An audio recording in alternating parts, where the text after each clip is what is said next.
In front of me is Motorola Edge 6th version, and today I would like to show you how you can turn on and use voice typing.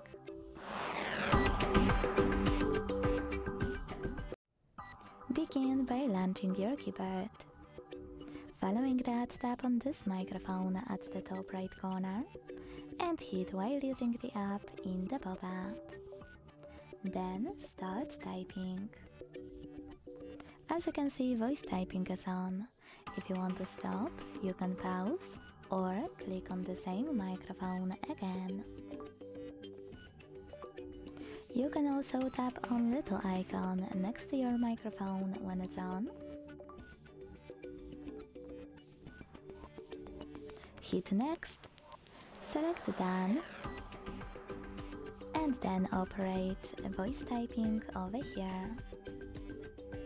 If you want to delete your text on the go, you can use this icon at the bottom right corner next to your microphone one.